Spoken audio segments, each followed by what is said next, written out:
सुप्रभात मंडळी. मी निलिमा पटवर्धन आणि आपण सध्या वाचत आहोत सौ मीनाक्षीताई देशमुख लिखित भगवान परशुराम ही त्यांची लेखमाला. कालच्या पुढे सुरू करते. रामाची विनीत वृत्ती, ज्ञानलालसा आणि तपस्या बघून प्रसन्न झालेल्या श्री गणेशांनी रामाला परशुविद्येचं रहस्य देत ते म्हणाले, सर्व प्राणी मात्रच काय, पण देव दुर्लभ असलेले हे परशुअस्त्र हस्तमुक्त शस्त्र आहे. त्यामुळेच याचं सामर्थ्य अनन्यसाधारण आहे. क्षेपणी, पाश, चक्र, शक्ती ही इतर 4 हस्तमुक्त शस्त्र आहेत. प्रत्येकाचं सामर्थ्य वेगळं आहे. परशु धारण करणारा सशक्त बलदंड असायला हवा. ते शस्त्र वजनदार असल्यामुळे सहज पेलून शत्रूचा लक्षवेध घेता यायला हवा. परशूच्या रचनेचं वर्णन करून श्री गणेश म्हणाले, परशु फेकण्याच्या पद्धतीला हात म्हणतात. हे शस्त्र तुला अस्त्र म्हणून प्रदान करीत आहे. राम हा चिन्मय परशु लोककल्याणार्थ अस्त्र रूपाने देत आहे. या परशुरूपाने मी तुला माझं आत्मीय रूपच देत आहे, असं म्हणून गणेशांनी तो परशु रामाच्या हाती दिला. रामांनी गणेशांना साष्टांग नमस्कार केला. आशीर्वाद देत गणेश म्हणाले, हा दिव्य परशु धारण केल्यामुळे यापुढे तू परशुराम या नावाने ओळखला जाशील. दिव्य परशु प्राप्तीनंतर राम पृथ्वी प्रदक्षिणेसाठी निघाले. शाळीग्राम पर्वतावर त्यांची भेट महामुनी कश्यपांशी झाली. त्यांनी रामाला जितेंद्रिय होण्याची मंत्रदीक्षा दिली. त्यांची वाणी अतिशय प्रभावी बनली. अतिशय कमी शब्दात प्रभावी आशय व्यक्त करू लागले. पृथ्वी प्रदक्षिणेच्या निमित्ताने परशुरामांनी सारा प्रदेश पायाखाली घातला. प्रवासामुळे प्रदेशांचे, परिस्थितीचे, विविध माणसांच्या स्वभावाचे, पैलूंचे अवलोकन झाले. गणेशांकडून परशु प्राप्त झाल्यावर भगवान शिवांनी पृथ्वी प्रदक्षिणेची आज्ञा तर पित्याने आपल्या पूर्वजांच्या आश्रमांना भेटी देऊन त्यांचे आशीर्वाद घेण्यास सांगितले. परशुराम प्रवासात असताना कैलासहून शिवांनी आदेश दिला. देवेंद्र संकटात असून संकेय दैत्याने देवांचा पराभव केला आणि देवेंद्राचं सिंहासनही डळमळत आहे. तू त्यांना सहाय्य कर. शिवांनी परशुरामांना बोलावल्याचे दैत्यगुरु शुक्राचार्यांना कळल्यावर ते संचित झाले. परशुराम म्हणाले, मानवाच्या रूपात विष्णूच आहे हे ते जाणून होते. त्यांनी संहिकेयाला इंद्राशी तडजोड करण्याचा सल्ला दिला, पण त्याने त्यांचा सल्ला न मानता परशुरामाशी युद्धाला उभा टाकला. दोघांचं भयंकर युद्ध झालं. त्याची चतुरंग सेना नाश पावली. परशुरामाने आपला चिन्मय परशु संहिकेयावर फेकून त्याचं मस्तक धडावेगळं केलं. बाल परशुरामाचा अतुलनीय पराक्रम बघून देवेंद्रांसह सारे देव चकित झाले. शिवजी प्रसन्न होऊन त्यांनी त्यांचे सारे अस्त्रे 41 अस्त्र परशुरामांना दिली. या अस्त्रांसोबतच दिव्य धनुष्य, अक्षय क्षर, 2 भाले, 1 अभेद्य कवचही दिले. शिवांना साष्टांग नमस्कार करून परशुराम आपल्या पूर्वजांच्या भेटीसाठी प्रवासास निघाले. प्रवास करीत परशुराम भागीरथी तीरी आपल्या आजोबांच्या आश्रमात आले.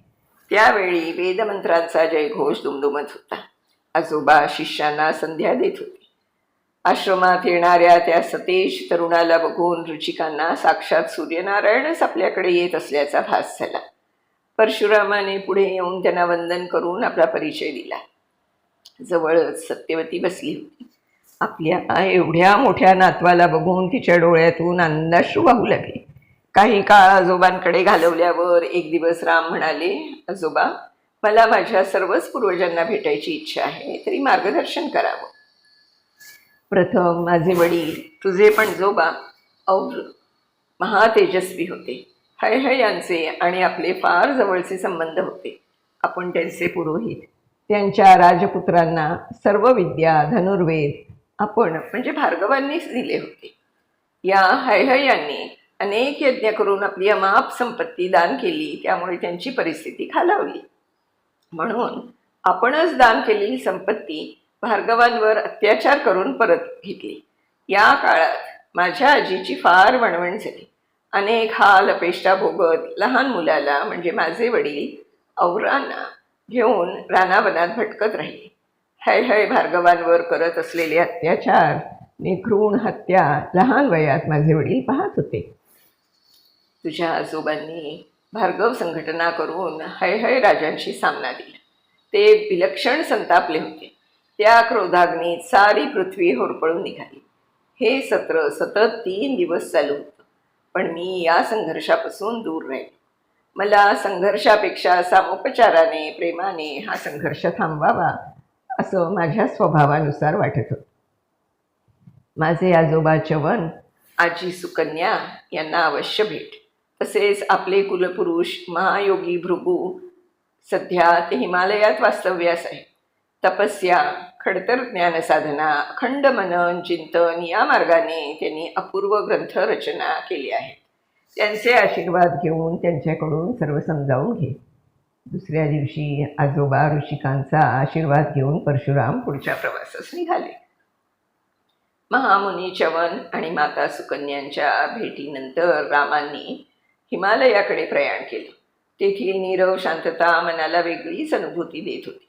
त्यांना महायोगी भृगूंना भेटण्याची आणि त्यांनी लिहिलेल्या अपूर्व ग्रंथाविषयी मनात अतिशय कुतूहल निर्माण झालं होतं. हिमालयाच्या पायथ्याशी असलेल्या भृगूंच्या आश्रमाजवळ परशुराम आले. तिथलं सारं वातावरण अत्यंत आल्हादकारक आणि उत्साहवर्धक होतं. एका विराट अश्वत्थ वृक्षाखाली दर्भासनावर भृगू ऋषी ध्यानस्थ बसले होते. पाऊल न वाजवता परशुराम त्यांच्यासमोर हात जोडून बसून राहिले. ध्यान संपल्यावर भृगूंनी डोळे उघडताच समोर बसलेल्या तेजस्वी युवकाला बघून त्यांच्या मनी खोण पडली. रामाच्या मस्तकावर हात ठेवत ते म्हणाले, आलास? तुझीच वाट बघत होतो. ऐकून परशुराम अवाक झाले. एवढ्यात एका शिष्याने फलाहार समोर आणून ठेवले. घे, प्रवासाने शिंगला असशील. पुत्र जमदग्नी, पुत्री रेणुका कुशल आहेत ना? पुत्र जमदग्नीचे वनौषधी प्रयोग सुरू आहेत ना? सर्व कुशल आहे. पिताश्रींनी सध्या संधिवातावर नवीन औषध तयार केलं आहे. इतक्यात माता पौलमी आली. ऋचिक ऋषींचा नातू म्हणून ओळख करून देण्यात आली. रामांनी पौलमी मातेच्या चरणी मस्तक ठेवले. दुसऱ्या दिवशी पहाटे उठून परशुराम भृगूंकडे गेले. त्यांना नमस्कार करून त्यांची ग्रंथसंपदा पाहण्याची इच्छा प्रगट केली. त्यांची ज्ञानलालसा बघून संतुष्ट झालेल्या भृगूंनी जवळच रेशमी वस्त्रात बांधलेले 2 ग्रंथ रामाच्या स्वाधीन केले आणि म्हणाले, आणखीही आहेत. यथावकाश साऱ्या ग्रंथांची माहिती करून घे. दुसऱ्या दिवशी भल्या पहाटे स्नानादी कर्मे आटोपून राम अश्वत्थ वृक्षाखाली 2 ग्रंथ घेऊन बसले. पिताश्रींनी भृगूंच्या अलौकिक प्रतिभेविषयी खूप काही सांगितलं होतं. वाचताना प्रचिती येत होती. ब्रह्मदेवाकडे जगन्निर्मितीचे कार्य त्यांनी 9 मानसपुत्र तयार करून त्यांच्यावर प्रजावृद्धीची जबाबदारी सोपवली होती. त्यामध्ये मारीच, अंगिरस, पुलत्स्य, पुलह, ऋतू, दक्ष, अत्री, वसिष्ठ आणि भृगू हे होते. भृगूंना प्रत्यक्ष शिवानी सांगितलं, प्रत्येकाला विविध शक्ती प्राप्त झालेल्या श्रुतींचं संरक्षण करायचं आहे. राम एकामागून एक पानं उलगडत होते. त्यातील अलौकिक प्रज्ञेपुढे ते नतमस्तक होत होते. शिववल्लीमधील सर्वच भाग लोककल्याणार्थ असून त्यातील विचार उदात्त आणि समतोल होते. गुण आणि कर्माचा विचार भृगूंनी साकार केला होता. शिववल्लीचं प्रकरण संपवून रामांनी पुढील प्रकरण उघडलं, आनंदवल्ली. यात भृगूंनी आनंदाच्या कल्पनेचे अतिसूक्ष्म विवेचन केलं होतं. अन्न, प्राण, मन, बुद्धी आणि आनंद याचं चिंतन करून साधक शिवानंद रूपात विलीन होतो आणि शिवोहम शिवोहम हा साक्षात्कार होतो. साक्षात ब्रह्मदेवांशी आनंदाचं स्वरूप विशद करून हे अलौकिक ज्ञान भृगूंनी पृथ्वीवर आणलं. तैत्तरीय उपनिषदातील ही प्रकरणं वाचण्यात रामांचे दिवस कसे गेले कळलंच नाही.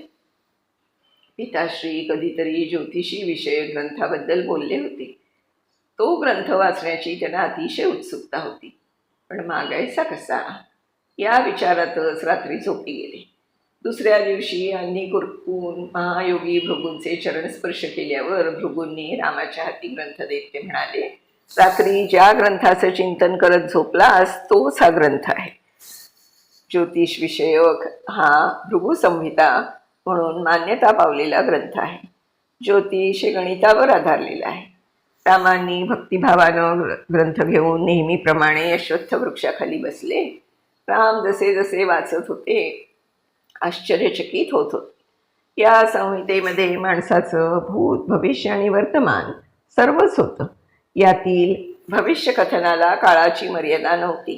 भृगू संहिता जोवर उपलब्ध आहे, वाचणारा जाणकार आहे आणि मानवाची जाणून घ्यायची जिज्ञासा जोवर आहे तोवर म्हणजे जगाच्या अंतापर्यंत अस्तित्वात राहिली. आश्रमात येऊन परशुरामांना जवळजवळ महिना होत आला.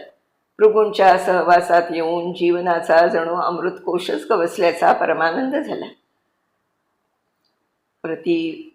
प्रतितामाह व माता पौलमीचा आशीर्वाद घेऊन राम हिमालयाच्या दक्षिण दिशेने प्रवास करू लागले. ते हिमालयाच्या उत्तुंग रांगा पार करत होते. अचानक एका बालकाची किंकाळी त्यांच्या कानावर पडली. त्यांनी आवाजाच्या रोखानं बघितलं तर बालक जीवाच्या आकांतानं पळत होते आणि व्याघ्र त्याच्या मागे. बाळावर तो व्याघ्र झडप घालणार तोच क्षणाचाही विलंब न लावता हातातील परशु वाघाच्या दिशेनं त्यांनी फेकला. व्याघ्र मृत होऊन जमिनीवर कोसळला आणि बालक बेशुद्ध झाला होता. परशुरामांनी त्याला शुद्धीवर आणलं. बालकाने डोळे उघडल्याबरोबर तो त्यांच्या पायावर डोके टेकवत म्हणाला, आपण मला जीवदान दिले, यापुढे आपणच माझे माता पिता. मंडळी, आज आपण इथे थांबूया आणि ह्याच्या पुढचा भाग आपण उद्या वाचूया. तोपर्यंत मी निलिमा पटवर्धन आपली रजा घेते. पण आजचा हा भाग संपवण्यापूर्वी मीनाक्षीताईंचे खूप अगदी मनापासून आभार मानते. भगवान परशुरामांच्याबद्दल फारशी माहिती उपलब्ध नाही, पण ह्या लेखमालेमुळे मला खूप नवनवीन गोष्टी कळत आहेत. धन्यवाद मीनाक्षीताई. माझी खात्री आहे श्रोतृवर्गाला पण तुमची ही लेखमाला खूप आवडेल. उद्या पुन्हा पुढच्या भागासह भेटूया. तोपर्यंत नमस्कार.